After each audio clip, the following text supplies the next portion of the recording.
1, 2, 3, 4.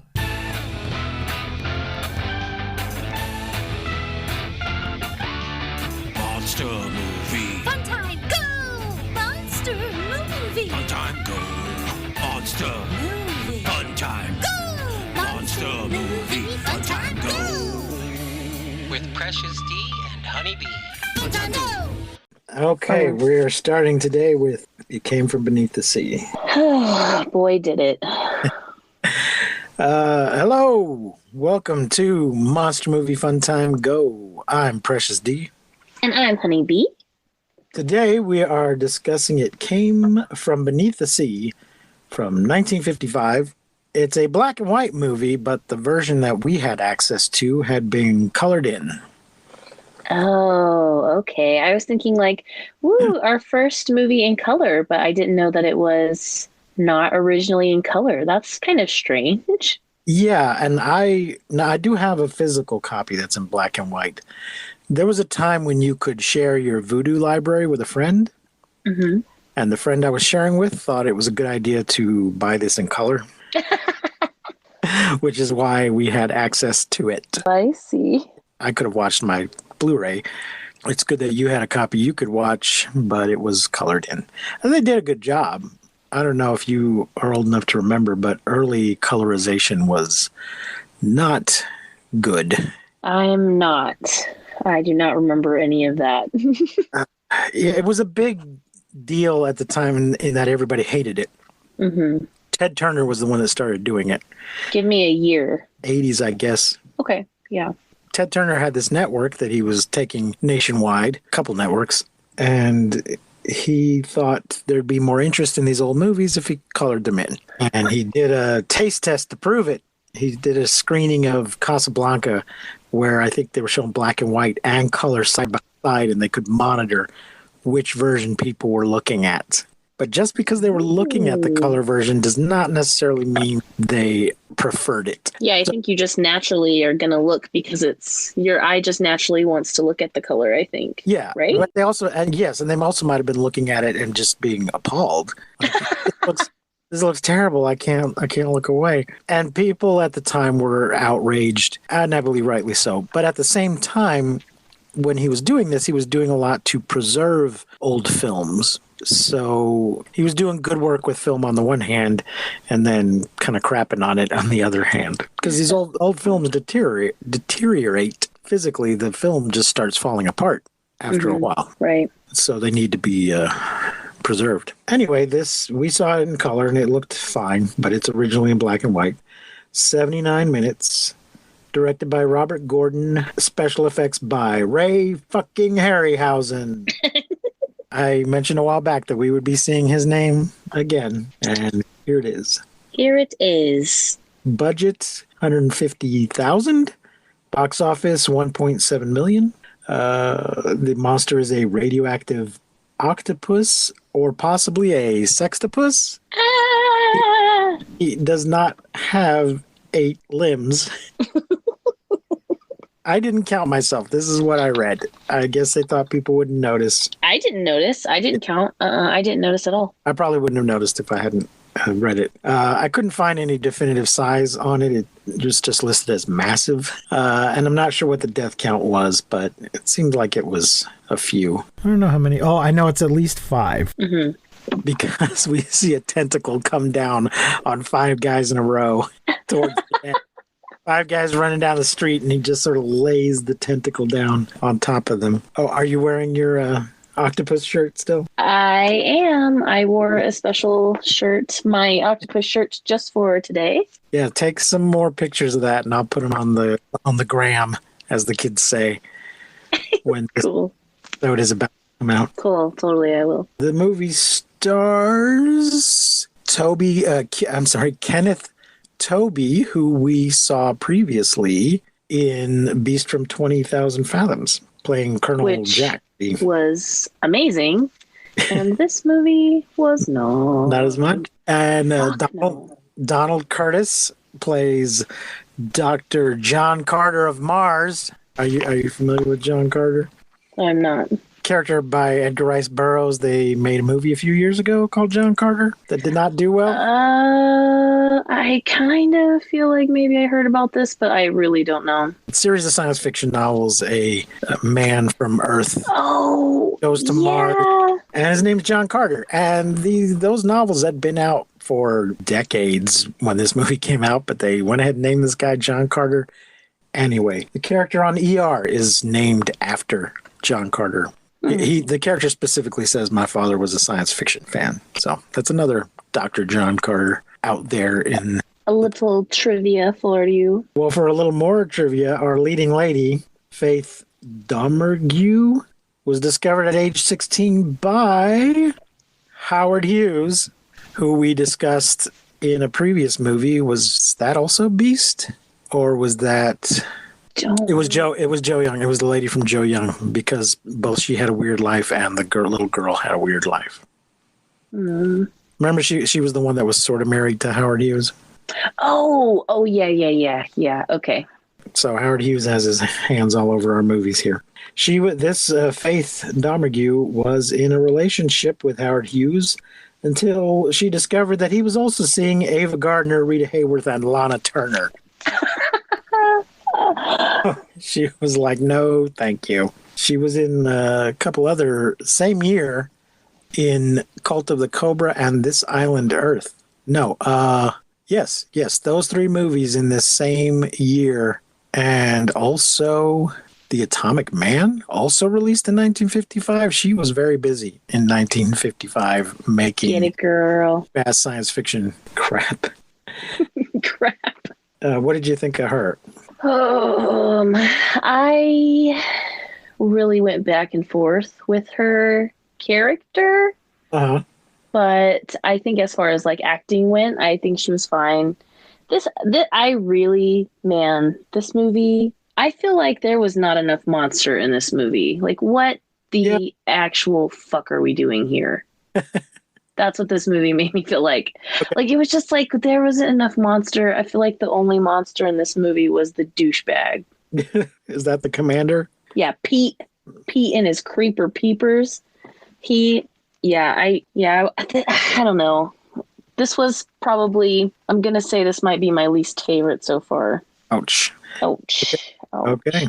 Well, let's get into it. We start off with some narrator talking about the atomic-powered submarine, and the mind of man had thought of everything except that which was beyond his comprehension.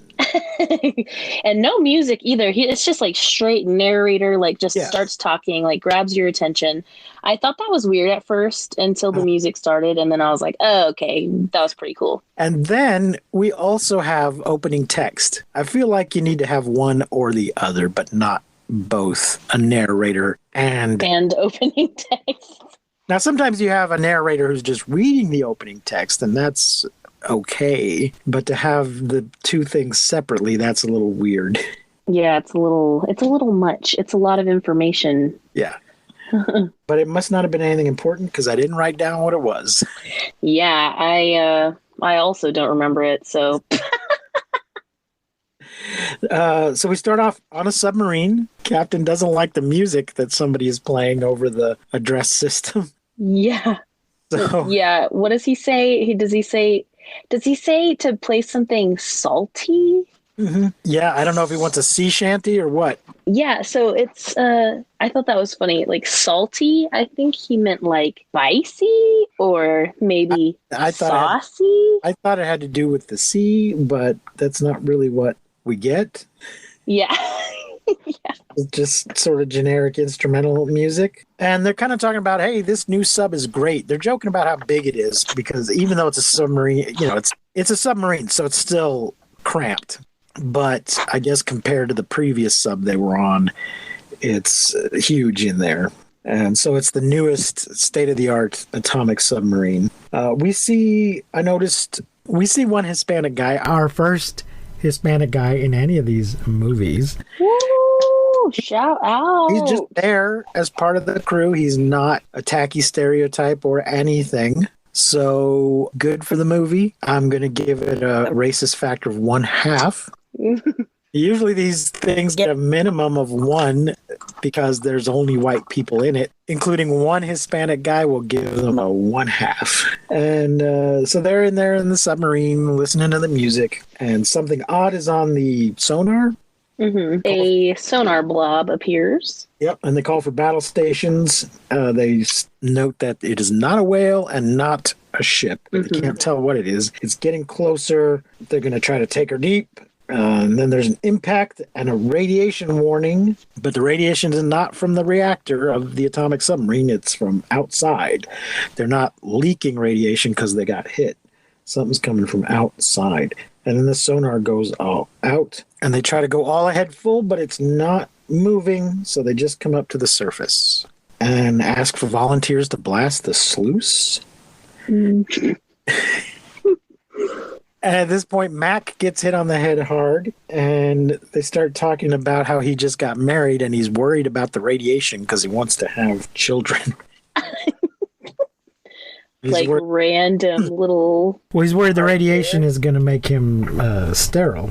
Right. So they get loose and they surface, and then we cut to divers coming up, and there's stuff clogging the diving plane. Something sort of rubbery, barrel-shaped. And since we've seen the movie poster, we know it's got to be a chunk of tentacle that's caught in there. And they take it to Pearl Harbor, the narrator tells us, to the Naval Shipyard to have it analyzed. The best minds in the nation are called upon. And here we meet, the narrator points out to us that these three people are meeting for the first time. The professor, the doctor, and the commander are all in there in these yellow hazmat suits or something, looking over the piece of the creature. And the professor is Professor Joyce. That's her last name. I don't think we find out her first name for quite a while. Yeah. She wants to get back to school. And the doc says that we need her because the only person who's better than her at this is dead. Yeah. Well, first he's like, oh, the only one better than this is Dr. So-and-so. Vanderhelm. Dr. Vanderhelm. Yeah. And the commander's like, well, get him. He's like, I can't. He's dead. Why'd you bring him up, you dick? What the F? Come on, man. You're just playing games now. Yeah. And then when they take their helmets off, their hazmat off, and the commander is struck speechless by how hot Dr. Joyce, Professor Joyce is. And I disagree, but I just put here eye roll. Here's the thing. It's just the way that he goes about it. I just really do not like this commander character. I just feel like he's creepy and aggressive, and I just did not like him. And I know that we'll get to it. I'm sorry. He smokes in the lab a lot, too. He smokes in her face. Well, cigarettes are good for you. Yeah, I did not care for. Yeah, he's just like, oh, hey, lady. Yeah, he's disgusting. And she's another one of these lady scientists, and not that there shouldn't be lady scientists and aren't lady scientists, but it's a thing in these movies to give us one of these lady scientists who is there to be like a love interest, because they're never the male scientists might be any age. I mean, they're going to be white, but it could be a young guy, could be an old guy. It's always a young, attractive lady scientist. We never see a middle-aged woman who's maybe old enough to have gotten her degree. So we find out, this is when we find out his name's Dr. John Carter, and that the commander's name is Pete. We don't find out his last name for a while. And he tries to make nice, but Joyce is cranky because she needs a nap. Yeah. Pete tries to get the lay of the land. He wants to know if there's anything going on between her and Dr. Carter, but ends up just giving her ideas. Rather than clearing the way for himself, he just points out that there's another option in the room. That's hilarious. And they talk about, somebody brings up romance, and He says, even if I had the time, where would I get the opportunity? Women aren't allowed on board a submarine.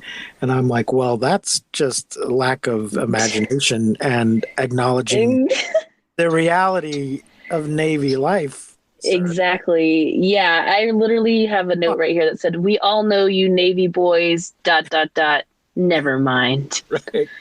Yeah. And this is the part too where he smokes his cigarette in her face, and he's like talking about romance and like and trying to be this macho guy, and he's just like smoking a cigarette 3 inches from her face. And then she said, so women aren't allowed on the submarine, and she says, I thought the Navy was equipped for everything. Bah. So I think she knows what's going on the submarine. Yeah, sick burn, Joyce. And he asks her, are you tied up? He just comes right out and asks her in a very distasteful way if she's seeing anybody, are you tied up? So he's just terrible at flirting. But Joyce goes back into the other room and starts making eyes at Dr. Carter. Yeah, because it's like, I think she like talks the way she talks about him, like, oh, he's a brilliant man. Like, you know, I think ideally, she goes back in the room and she starts looking at him like, Yeah, like, oh. And the thing about this love triangle is that one of the angles is completely unaware that he is in a love triangle.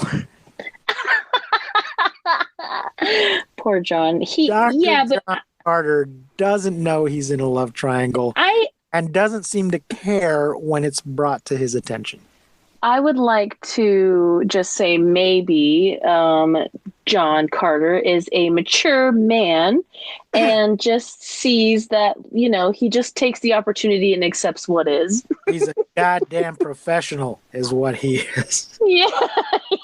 No hanky-panky in the office. But yeah, there's a few times throughout where it seems like she's trying to make up her mind and he just is unaware that this is going on. Yeah, I felt like in this moment when she's like trying to look at him, she's like, is there chemistry? Is there romance here? Right. I don't know. Well, then just right after that, though, we get a scene where Carter says, Joyce has discovered the nature of the monster, and he just says, what a gal, and then just smooches her. Kisses her, yeah. On the cheek, and then she kind of clings to him. Well, so she's clearly okay with this. Yeah, but I feel like also when he kissed her, she kind of like looks at Pete like, did you see that? Like, oh. I feel like this whole relationship is toxic and it's horrible. Right. But I do feel like Carter, even though he kisses her in the workplace, it seems fairly innocent. He's not trying to get anywhere. No, he's just like excited. Like he's just like, woo, celebrate, mazel tov. Pete reports to Naval Intelligence, and the Assistant Secretary of the Navy and the Admiral are going to come, and they come and look at an octopus in a tank. Yeah, and it's so random. Like, why? He just like picks up the octopus for no reason. He like has these gloves and he's like, this is what the monster is, and then just like drops it back in the tank. Like, was that necessary, sir? You can just point. You can all see in the tank. Traumatize the octopus. Yeah, like he's just shaking it up for no reason. Like he just grabs and they're like, this is what we're talking about. Like drops it back in the tank. I was like, what the hell? So they talk about how there's really big octopuses. I think there's giant squid. Octopuses don't get that big, but they're way down there, and that this was maybe disturbed by the hydrogen bomb. And they've talked to Professor Emoto in Tokyo. He supports their hypothesis. So the Joyce lays out what the hypothesis is. In the Marshall Islands, bomb. I don't know what I wrote here. Bomb something. Bomb contaminated life. Yeah, they've done an experiment on this octopus. They've dosed it with some radiation. And now the fish that it would normally eat can sense the radiation and get out of its way. Though really they're in a small tank with this octopus. He obviously can get them. But we're led to, and I don't know why he doesn't, why the actual octopus isn't, unless he's already been fed. Because the actual octopus they explain it for some reason. Yeah, like they explain why. I mean, just on the set. In the story, this fish are supposedly detecting his radiation and avoiding him. But what we're actually looking at happening on the set, this octopus clearly is able to grab these fish and doesn't. So I'm thinking they just fed it before the scene so that it wouldn't eat these other fish. Yeah, or maybe it was a fake octopus. It looked pretty real. I think it was real. So they speculate that this giant octopus at the bottom of the ocean has become radioactive and its prey are avoiding it. So now it has come up somewhere, it's come up to the surface to look for food. Yeah, and in this scene, Pete is looking at Joyce like she's a piece of meat and and he's gonna eat her. And I'm like, and I know it's like he's like trying to be flirty or something and like give her googly eyes, but like, Pete, come on, man, you are terrifying. Their evidence for their hypothesis is that Japanese fishermen have disappeared and Siberian seal fishing is bad, and it is bad. Don't fish for seals. That's not cool. But the secretary is doubtful, and the brass basically act like dicks and blow them off. And then there's a thing. So it seems like the scientists are kind of being kept against their will because the commander comes and tells them that they'll be free to go in a few days. They're about to go back to the hotel, and Joyce says, "Oh, well, let me change." Why do you have to change before you leave work? Shouldn't you go to the hotel and change when you get there? Well, because it was 1955 and she couldn't wear her work clothes out. I don't know if she just had to take off her lab coat or what, but it was weird. And then it comes up that she and Carter are going to go to Cairo together. And the doctor explains that it's a work-related trip. They've got some bet going. And Pete runs off, and Carter says, "He's an interesting man." And Joyce says, "Isn't he?" Make up your damn mind, woman. Puke. So a ship is attacked, and at 27 minutes and 32 seconds, we have tentacle sign. Woo! Lots of stumbling and abandoning ship, and the ship is pulled under. Yeah, abandoned ship. Abandoned where? It's so like, imagine this. You're like on this ship, and this huge tentacle. It's like, yeah, you jump off the ship, but then you're like jumping in with it. Like, yeah.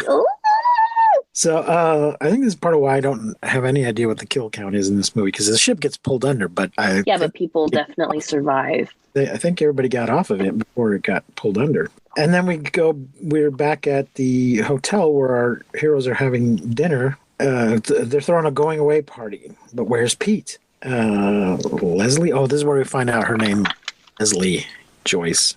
Carter and Joyce are about to dance, and then Pete comes in before they get the chance, saying, "I have your release papers, be ready in the morning." Then Pete asks John permission to dance with Joyce, but doesn't ask her if she wants to dance. And just acts like a dick. Her food's there, and it's going to get cold, and he's like, "I'll order you something else. Order me a steak while we dance, and I'll order you something else." And she's like, "I don't want it. What? You're being an asshole." And then he just offers her lobster, and she gets over it. Yeah. Yep. And then they go look at the sunset and smooch. Well, yeah, but she's like, it's so awful. She's like looking at the sunset, this beautiful, like beachy sunset. And she's like, "I like winter." And he's like, "But in the winter it snows." And she's like, "I like the snow." And he's like, "But snow's cold." And then they kiss. He says snow's cold. Those are the words that he says before he kisses her. Snow's cold. Yeah, it's pretty... It's so bad. Some real Shakespeare going on here. Yeah. So then there's some small talk at the table about how much they ate. And Pete gets upset when it becomes clear that she's still planning to go to Cairo. Yeah, and his comment is, "Let me make a mental comment upon the nature of women." Ladies, let me tell you something. Tell us. Fuck this piece of shit. This guy, that is such a passive, like, let me make a mental comment about, like, fuck you, dude. I was done with him at this point. Yeah. I was done with him way before this, but. Yeah. But Leslie tells John Carter of Mars about the kiss. He seems fine with it. So I don't know what. He's like, did you enjoy it? He's like, Yeah, it's like, so okay, you enjoy the kiss, that's fine. And so I guess she's informing John that he's the odd man out in this triangle that he wasn't aware of, I guess. yeah, I mean, maybe because I don't know. I feel like she still does go back and forth a little bit more later on. I don't know. And I know this is. Go ahead. I was going to say, Pete comes back with Admiral Norman's assistant to tell them the release is rescinded because a tramp steamer is lost at sea. And they think it's, related. Right. Yeah, it was. It was at this point in the movie that I decided that there is a worse character than Denham, and and also that Pete was the real monster in this movie. Wow. Yeah. He's not great. So then we get to search planes, finding survivors. A doctor examines the survivors. Yeah, there's not that many survivors, so I guess a lot of them did go down. Yeah, I think you're right. I think there's only maybe 4 guys in there or something, yeah. 4 or 5. Yeah. And the first guy, who is an experienced sailor, seems to have trouble coming up with the word tentacle. Yeah. The doctor's trying to find out what happened, and he's like, something attacked us, like your he points to the stethoscope, like those, points to the ends of the stethoscope. And I'm like, come on, you're a sailor, just, they're tentacles. They were clearly tentacles. And we find out later that he knows that that's what it was. Yeah. And so the first doctor's like, I want you to go down the hall and talk to this other doc. And there's just something about the way he says it that everybody understands. It's a mental doctor. Mm-hmm. So the other guys clam up because nobody wants to be thought of as mentally unstable. Yeah. First, he asks him if he's been drinking or had a blow to the head, and then he sends him to the other doctor down the hall. Right. Yeah. And they seem to be doing they cut to a bunch of the brass in the other room, and they seem to have a guy hooked up to a lie detector or something and talking about, well, it's clear he's lying, but everybody's recanted their story. Mm-hmm. No, it just seemed weird to me. I'm not sure if he was one of the same guys that we just saw in the other room. But then we get this unpleasantness where Joyce is like, well, leave it to me. And she takes her jacket off. No. And she's like, tell that guy he could go, but wait, give me a minute to get over there. And she uses her feminine wiles to get the guy to admit what happened while she turns on the intercom. So they're at a desk. Joyce is a narc, is what we're saying. There's an intercom hooked up to the other desk, and she surreptitiously flips the switch as she gets the guy to start talking about what he saw. At which point he says, a giant octopus. So I don't know what's so weird about it earlier. Yeah. He just needed to see those nice scientist ankles to really. And now, unlike the Japanese authorities, the narrator tells us that North Pacific closed to all shipping because in Godzilla. It took because it took them forever with the party boat. Yeah, it took them forever to shut down the shipping lanes, but here, boom, shutting that crap down. And they're searching with planes, and ships are dropping depth charges. Yeah, are they is that what it is? Are they bombing random spots, or is that supposed to look like one of their tools or something? I mean, I think they're just dropping bombs into the water that will go. Okay, yeah, I thought so too. Go off once they've hit a certain depth, and we get a meeting about what to do if we find it. Mm-hmm. They talk about torpedoes and depth charges, and Carter uses Carter tries to explain something. Oh, he's explaining how cephalopods, octopuses, how they can move so quickly through the water, and he pulls a balloon out of his pocket that he just happened. John, is that a balloon in your pocket? In case a party breaks out, or he's like, I frequently. It might be as party breaks out. It might be that as a marine biologist, I frequently have to demonstrate to people how cephalopods travel so fast. So I always carry a balloon with me, just in case this topic comes up. But But- it could be that he's in the lunchroom, like a very, very on birthday. So he blows it up and releases the air. It shows how that can make it move really fast. I think they move by, flexing their muscles back and forth, not by Blowing air. out their backsides. Pretty sure. But then we get word that 3 bathers are missing from Australian beaches. They're going over a bunch of reports, I think. And one of them is that 3 bathers are missing, and one of the guys says, sharks. And there's high waves on the Midway. That's worth investigating.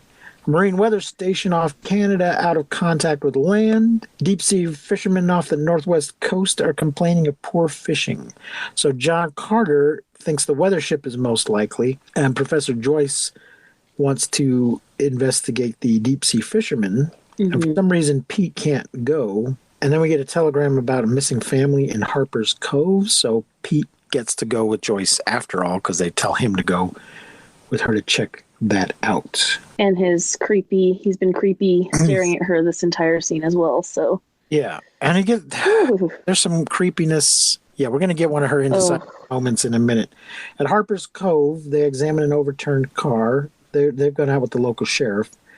The ignition is still on in the car, and they ask the sheriff, have there been any reports of whales or sea serpents? Yeah.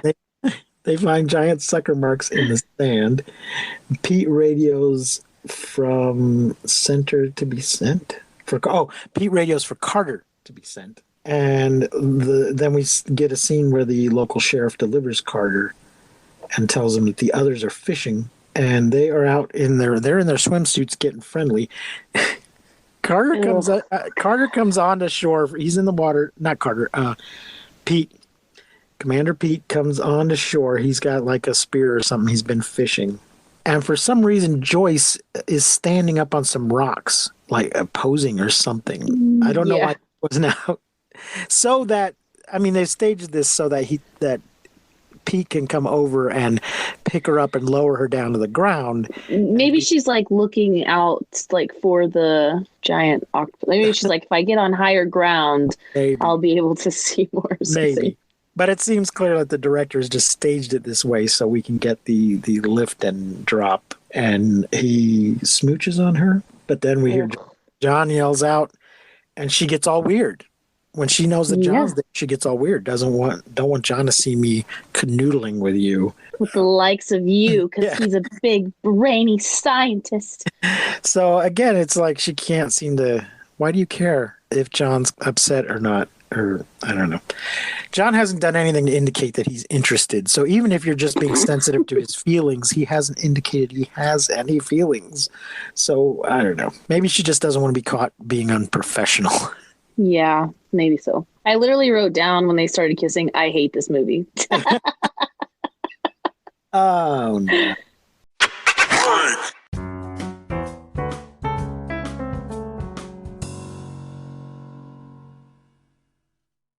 So Bill, who is Bill the sheriff? Bill says something about flying saucers and sea serpent. So again, we have, like in them, we have people talking about flying saucers when that's just nothing to do with what's going on. Mm-hmm. I think that was just a big thing at the time. Flying saucers were all the rage. Carter confirms the imprint is a giant octopoda bidracata. Sure. It's a big octopus. Norman is setting up HQ in San Francisco, and fishing pod? I don't know what that's about. I wrote down fishing pod. Fishing pole? Pool? I don't know. Moving on.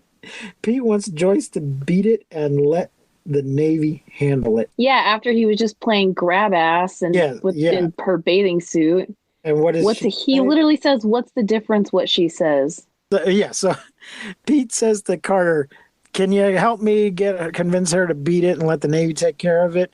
And Carter says, well, what does she say about it? And he says, what's the difference what she says? And John explains. Yes, education moment. John mansplains to the other man who needs it. There is a whole new breed of woman that feel they are just as smart and courageous as men, and they are. So good on you, John. Good on you, John, but did you have to use the term "a whole new breed"? I know. Like that was kind of weird, a little bit. Like, Well, it is, but you almost had it there, buddy. well, the thing is, I mean, because yes, women have always been as smart and brave and whatever, but the time that this is made, this is right after World War II. Where women were called upon to do all these traditional men's things to help with the war effort. And then the war was over and the men came home and said, okay, we're here now. You can stop doing that stuff. And the women were like, oh, but do we have to? Because we kind of liked doing some of that stuff and maybe we don't want to stop. So I think that's where this idea of a new breed of woman comes from, that at least in American society, this is a new development because of the war. I see. Okay, that makes sense. Yeah. I was like, fuck you, John. I mean, you're doing better than the other guy, but they don't like to be overprotected and they don't like their initiative taken away. And Joyce gives Pete the ABCs. She gave him the ABCs earlier, I think. Where she's like, A, this, and B, that, and C, the other thing. And John is on her side. So Pete gives in, and it appears. The sheriff is grabbed, and the heroes run away. Yeah, I was like, wait, where are you? But aren't you here to... Okay. Like, bye. Like, okay, we located it. Run! Yeah. And this is the biggest look we get at the monster so far. Yes, we get to see his little eyeball, or his big eyeball, I guess. Yeah. Or her big eyeball. We're not sure. It's an it. It's the gender-neutral octopod. There you go. The narrator comes on and tells us the news. The news spreads. Beaches are closing. Mines are set. West Coast made ready. And the Admiral gives a press conference. What? For some reason they think San Francisco is a target, as if the octopus cares about San Francisco. But they are preparing to fortify San Francisco specifically, when it could hit anywhere. But they put in an offshore minefield with radar and sonar and a submarine net hung from the Golden Gate Bridge, which can be electrified. I feel like this is going to interfere with a lot of other ocean life, not just the giant octopus. Yeah, it's kind of like that oxygen destroyer. Like, how many things is this going to kill?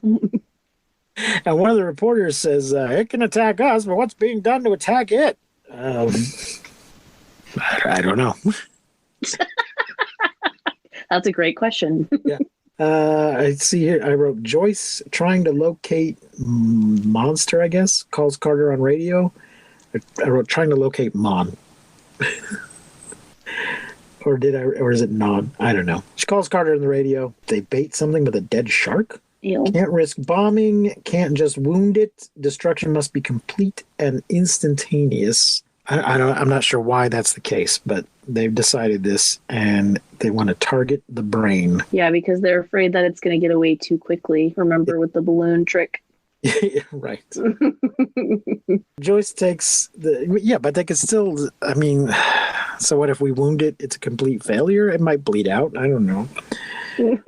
Don't see why they feel like we must kill it instantly. But Joyce takes the newspaper men to the Navy Yard and to show them the weapon. It is a jet-propelled torpedo.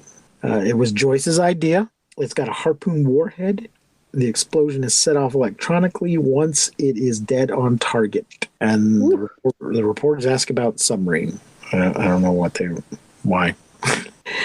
And then Joyce talks about 13th century monsters terrorized Denmark and Holland for 30 years. Yeah, what? And that a monster disturbed by volcanic eruptions on the ocean. There was once a monster disturbed volcanic eruptions the same year as Vesuvius. So I guess she's telling us there's two historical precedences for this. And she has a picture. Yeah. Like what?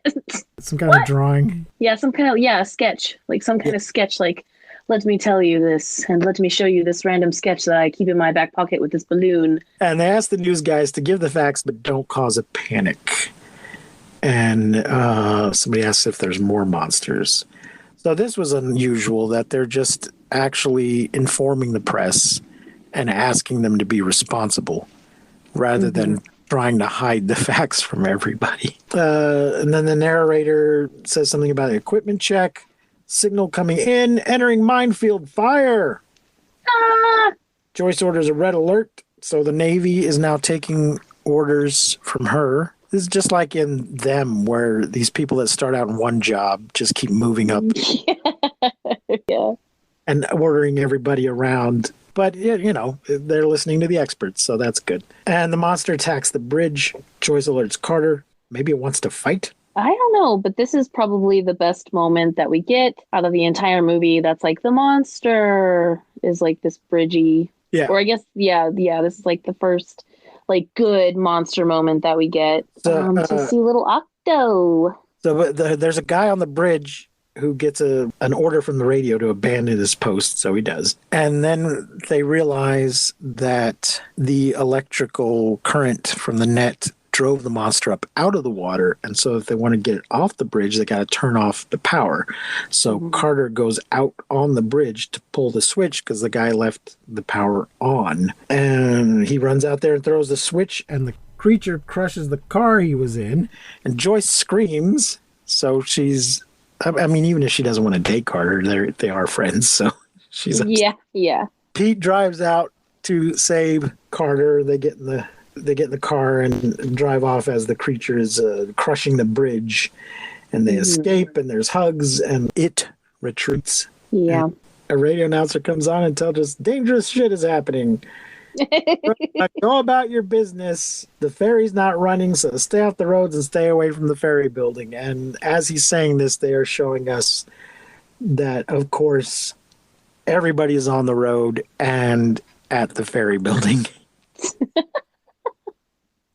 Nobody's complying at all. What do we get here? HQ stuff? Yeah, the headquarters stuff. What is this?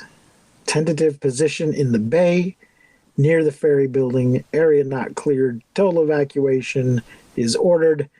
Helicopter is giving instructions to people, and the monster attacks, but there's still a lot of people just hanging around where the monster is. I kind of noticed too right here that the octopus the monster, he kind of looks like Dookie. he just kind of, I was like, what? He kind of looks like poop. Yeah. Like literal poop. Like he kind of just looks like a turd. Well, the turd slaps the helicopter out of the air.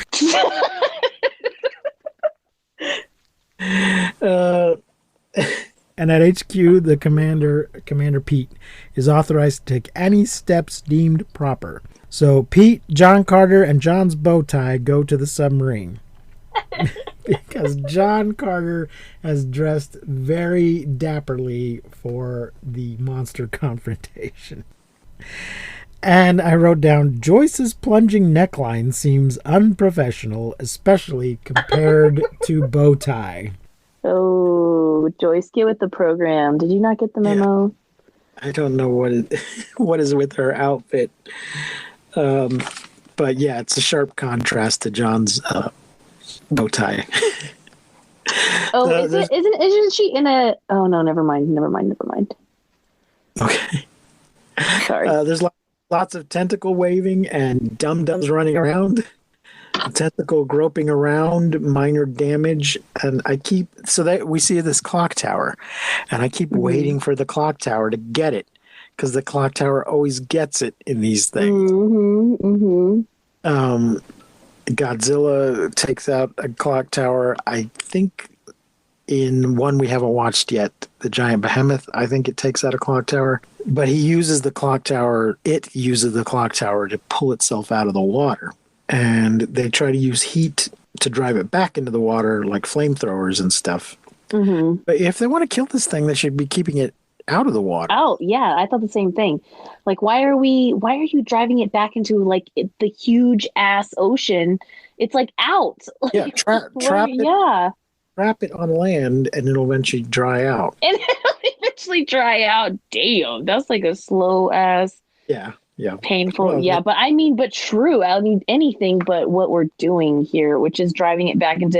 Like, if it goes into the ocean, wouldn't it just like swim the fuck away? So the sub dives down to try and get a shot, and the clock goes down and looks really bad because we could see that there is no clockwork inside the building. It's totally fake. And then I wrote 5 down. That's where he gets 5. The 5 dudes. 5 pedestrians in one blow. And we are back in the submarine where we started. Yes. Torpedoes are standing by. Get a load of those torpedoes. I wrote flamethrowers, shoot, run, detonate. That's the plan, I believe. And the flamethrowers seem to work as it retreats. As it retreats, we see that there are still cars going by. Because, they've taken actual real footage and then done camera work to cut the monster in on top of the real footage. Mm-hmm. And they didn't bother going at like 5 a.m. when nobody's on the street. So we have all these cars going back and forth like under the tentacles. Just going to work, just a normal day. Yep. When they should all be driving away. Well, they shouldn't be there at this point. Yeah. They should be driving away, not through. So number 1 torpedo fire, and it sticks in the creature, and the creature grabs the sub. Which I laughed when the torpedo went into the octopus. I was like, what? Well, that's how it was supposed to work. It was supposed to detonate once it wasn't supposed to detonate on impact. Yeah, but it's so funny. Like, just the texture of the octopus and the little torpedo, just like, bleep. And I wrote so much for step 3, because step 3 was run. They were supposed to run and then detonate the thing. And Commander says, this is where we came in. Commander Pete goes out in aqualung with plastic explosives and is a spear with explosive on it, and he jabs it into the octopus. Mm-hmm. And goes off, and he is knocked out.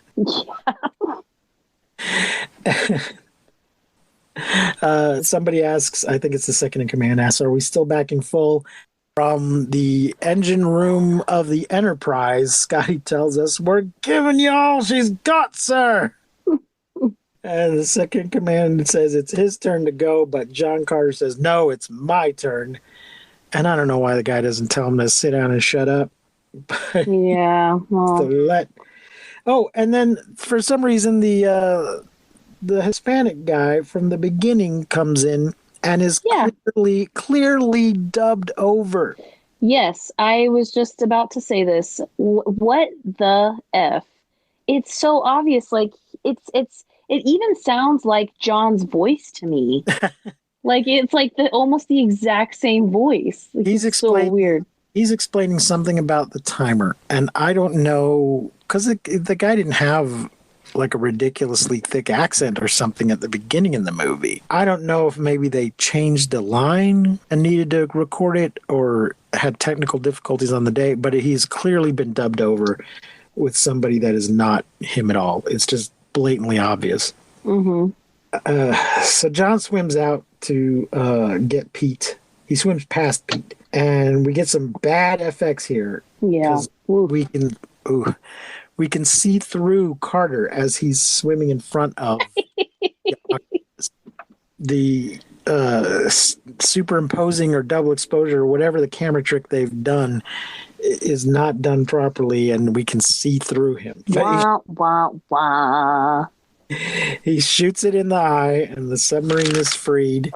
And when range opens up, fire. Oh, so when they get far enough away, they're going to fire at the octopus. Yeah. But the captain's still out there, and the other guy, John, grabs Pete and swims away.